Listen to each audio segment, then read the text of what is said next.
Kamusta po mga kababayan? Si Kamanong po inyong lingkod. Nagbabalik po muli para po magkomento po sa inyo dito po sa Tambayan mga kabayan. Samahan niyo po inyong lingkod. Mag-umpisa na po tayo. Magkomentuhan na po tayo mga kabayan. Komentuhan po natin mga tambay. Ito pong si Atty. Topacio mga tambay. Dito po sa kanyang pahayag na talagang inipit po talaga nila ang ikatlo at third impeachment mo ni Bongit mga kabayan na ipapail po ng PDP laban sa pangunguna po nila Atty. Topacio. Pahinga po natin si Atty. Topacio mga kabayan at komentuhan po natin. Ganyan po talaga dahil alam naman po natin mga kabayan na sindikato po umano ngayon ang nasa gobyerno. Hindi po ba?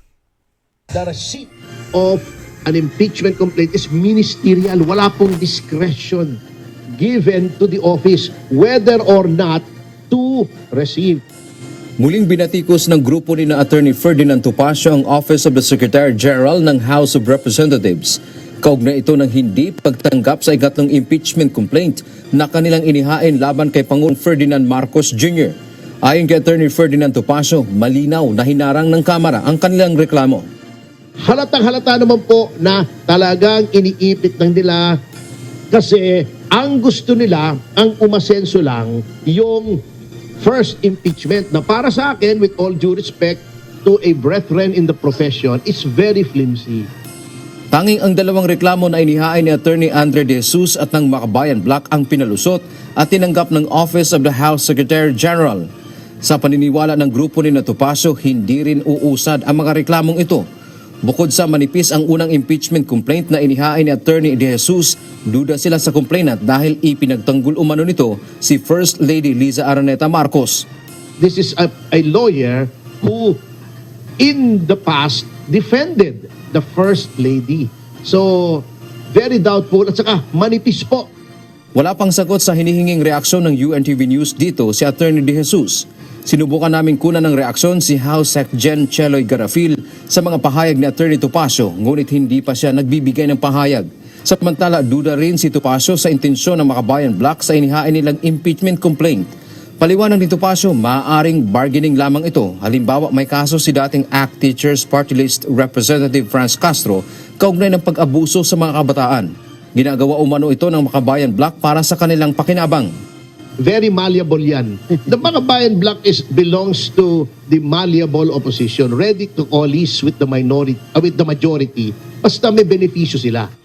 Dagdag pa nito, pagkatapos makapaghain ng impeachment complaint ng Makabayan Black, agad silang nagkaroon ng pagpupulong ng House leadership kasama si Speaker Faustino Boji D. Samantala sa mensahe ni dating Representative Castro sa UNTV, sinabi nitong malinaw ang posisyon ng Makabayan Black para sa accountability at hindi nila gagawin ang paratang ni Attorney Topacio. Samantala sinabi naman ng Makabayan Black na walang katotohanan ang mga paratang laban sa kanila. Sa mensahe ni Assistant Minority... Ay nako, kailan po ba nagsabi ng katotohanan ang Makabayan Black? Nagkakamatay na nga mga anak natin dyan. Pagka po napupunta po sa grupo na yan. Hindi po ba? Ilan na po ang nachuchugi nating mga anak dyan sa mga hayop na yan umano. Di ba? No nakaraan lang po, ilan po ang natodas at sa pangunguna po na tinatawag na kabataan party list umano. Di ba? Tapos sasabihin mo, pagkakatiwalaan mo ba mga hayop na yan umano, ang Makabayan Black? Di ba? At yan po ay pinangalanan na at markado na po yan sa mga Pilipino. Nagtataangalan tayo sa gobyerno ngayon na lahat po ay kinuha at ginawa po yata nilang mga kaalyado, pati po yata ang mga makakaliwa. Hindi kaya? At totoo naman po yung sinasabi ni Atty. Topacio, mga kabayan. At alam naman po natin, scripted. Hindi po ba scripted lahat yan? Palulusutin mo lang yung mga impeachment na yung mga impeachment na ginawa nila kay Bongit na tinatawag na bangag ng kanyang ate ay mahina, manipis, napakadaling ibasura. At ang pangalawa, alam naman na po ng mga Pilipino kung gaano po karami ang mga buhaya dyan umano na magpuprotekta sa tinatawag na bangag at bongit ng kanyang ate. Hindi po ba? Yan po ay scripted lamang yata umano nila. Dahil ang totoong layunin naman talaga nila ay ang Vice President Sara Duterte. Hindi po ba? Para lang po masabi na may accountability, mga kababayan, ang dating Pangulo. At para lang po ipakita sa taong bayan na may nag-impeach sa kanya. At syempre, isa pa na makikita mong senaryo dyan, para po i-block nila umano ang impeachment na totoo at kumpleto sa ebidensya ng PDP laban nila Atty. Topacio. Mga kababayan, para po mag-block nila umano. Hindi po ba? Para hindi na po makapasok. At talaga naman hindi pala papapasukin. Dahil ibinlock na nila agad. Hinarang na nila agad ang impeachment po ng ikatlong impeachment. Hindi po ba? Ganyan po katindi at kasystematic. Dahil alam po kasi nila na kompleto lahat at dokumentado ang mga ebidensya para ma-impeach si Bonget at si Bangag na tinatawag ng kanyang ate. Hindi po ba? Bakit po nila kinatakutan? Bakit po nila inipit? Dahil alam naman po natin, iniwan nila yan eh. Iniwan po nila yan noong nakaraan, di po ba? Yung mga papeles, di ba? Nag-iwan sila diyan eh sa House of Representatives. Dahil wala po diyan yung kanilang sigarapil dahil nasa travel daw yata, mga kabayan. Di ba? Grabe. Kaya dito po mga kabayan, kitang-kita po natin na talagang pinagtatakpan lang po nila si Bonget umano. At alam naman natin, next month, mga kabayan, dahil yung ginagawa nila sa Vice President, hindi po nila iniipit. Nakita nyo po yung due process. At nakita po natin yung napakahusay na House of Representatives. Pagdating po sa Vice President, mga kabayan, kahit ilang impeachment, walang iniipit, dire-diretso. Ilang impeachment po ba? Nakaapat pa yata o 3? 3 impeachment ang ipinay nila sa Vice President. Pero wala tayong narinigan, mga kabayan, na tinanggihan nila at ginipit nila at inipit nila ang mga nag-file ng impeachment sa Vice President. Bakit pagdating dito kay Bonget na tinatawag na bangag na kanyang ate, bakit ayaw mong tanggapin at iniipit mo ang ikatlong impeachment? Bakit? Nakita niyo po ang pagkakaiba. Dahil nga po ang umiiral kasi sa ating bansa ngayon, sabwatan. Dahil nga po, malaki talaga ang ginawa nilang pagnanakaw umano. Sabwatan. Magmula sa ulo hanggang dyan sa House of Representatives at Senado, matindi po ang sabwatan sa pagnanakaw umano. Hindi po ba? At napakarami pong impeachable ni Bangag, ni Bonget. Hindi po ba? Na dapat mong questionin. Hindi po ba? Paglipat nga lang ng pera. Pera ng contribute ng mga Pilipino, PhilHealth, impeachable. Yung paggawa pa nilang budget sa GAA, siningitan nila yung mga blanco, 200 plus, 240 plus billion umano. Ayon kay Congressman Ungab at Attorney Vic, di po ba? At may usapin pa tayo sa mga bangko. Diba? GSIS, SSS, PDIC, at yung Ginto, at yung Maharlika Investment Fund, at yung flood control nila na maanumalya. Di ba? Diyan sa DPWH, mga congressman, mga contractor, mga engineer, impeachable, ikaw ang commander-in-chief.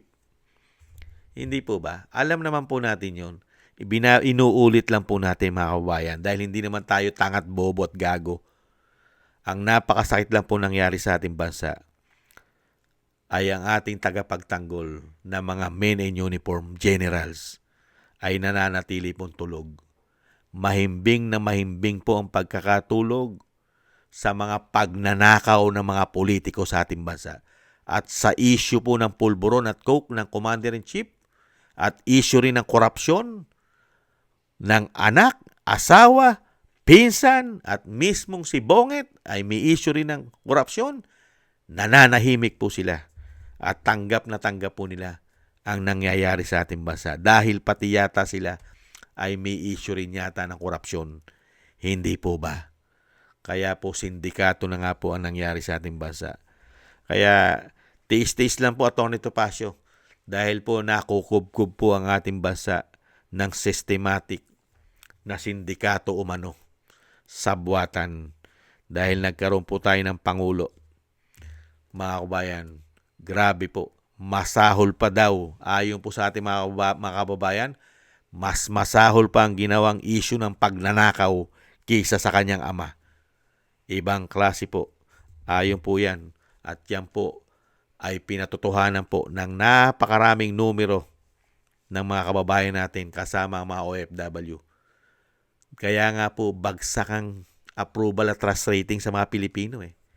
Di ba? Negative. Tapos sasabihin nyo, kamanong, hindi totoo yan, fake news yan. Hindi totoo yan, nabagsak at ang tiwala. Hindi nagnakaw ang Pangulo. Mambihira. Hindi sangkot sa korupsyon ang Pangulo. Hindi nga, kaya nga bagsak eh. Negative na nga sa kanila eh. Ang mga survey nila na mismo nagsasabi na negative eh. Wala nang tiwala ang majority ng Pilipino. Hindi po ba? Pero napakaswerte po. Dahil po nagamit ang pera ng taong bayan sa pamumulitika. Kaya nga wala po tayo nakita mga big project eh. Ang nakita po natin, binaon tayo sa utang ng mga hayop na yan umano.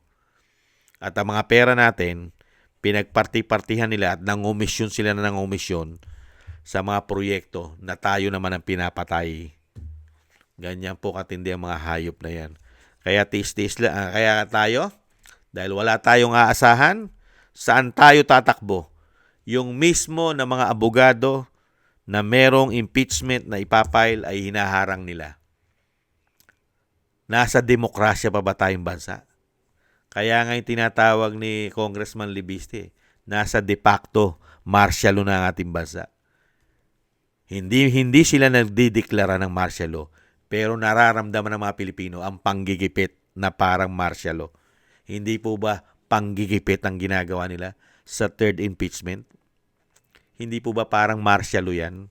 Namimili lang sila na alam nila na kaya nilang lusutan. Unbelievable. Kaya mga kabayan, sana po, mga kabayan, sana po yung wish ni Cara David ay matupad na po ang mga wish ni Cara David. At alam ko naman na tayo po mga Pilipino ay ganun din po ang wish natin. Dahil wala po tayong aasahan sa ating mga men in uniform generals. Protektado pa yata nila ang mga magnanakaw. Kaya po ang inaasahan natin ay ang wish na lang, ang wish ni Cara David. Dahil ngayon, sa panahon po natin ngayon, dahil de facto tinatawag na ni Libiste na parang martial law na sa ating bansa, pagka ikaw ay kumundi na at nagsalita, ay kakasuhan ka pa nila. Hindi po ba? Kaya po, tiis-tiis ang nangyayari sa atin dahil wala po tayong masandalan. Dahil systematic ang ginawa nila. Kaya yan po mga kabayan, ang nangyayari sa ating bansa, never pong umasenso ang ating bansa. Kailanman ay hindi aasenso ang ating bansa. Pag mayroon pong mga ganitong tao nananatili na magahaman, sakim sa kapangyarihan na mga politiko at may bisyo pa na pulburon. Napakatindi po. Walang pagbabago at patuloy po maghihirap ang mahirap. Tayo pong mahirap ay talagang maghihirap po sa mga taong ito. At sila naman po ay patuloy na yayaman. Sa totoo lang, sila po ang yayaman ng yayaman. Tayo naman po ay maghihirap na maghihirap. Lalong-lalo po sa mga ipapataw nilang buwis na nanakawin naman po nila umano. Kaya mabuhay po kayo, Atty. Topacio, dahil kayo po ay lumalaban sa mali. At ipinakikita nyo po sa taong bayan ang tama. At ipinamumukha naman po ninyo sa kanila ang kanila pong isang damukal na pagkakamali na ginawa sa bansang Pilipinas. Makakapal na lang po talaga ang pagmumukha nila dahil po sa kasakiman sa pera at kapangyarihan. Hindi po ba? Maraming salamat po mga kabayan. Thank you po sa gusto po ng ating tambayan mga kabayan sa YouTube at TikTok at ganoon din po sa ating mga subscribers. Mabuhay po kayo. Maraming salamat po sa inyo. Lalo po sa mga nagko-comment, like, share, and subscribe. Thank you po. Shoutout po mga kabayan. At maraming salamat din po mga kabayan sa mga nagbibigay po ng tulong at biyaya. Thank you po kay Eric Hershaw ng Canada, kay Tatay Nick ng Canada, kay Balance Vision TV, Gay at Get Shena, Annie Jo, ako si Phil Am, si Kingston ng Hong Kong, Jake Yahut ng Maisog, California, USA, Gina Ray Solidides ng Berlin, Germany, Julieta Celona ng Sydney, Australia, at si Baby Roman at Ate Isa ng Cagayan. Thank you po sa inyo. Shoutout po sa inyo lahat. Ingat po kayo po sa inyong mga paggawa. Maraming salamat po mga kabayan at God bless po sa inyo. God bless po sa atin lahat. Ingat po at tiis-tiis lang po tayo. Bye-bye.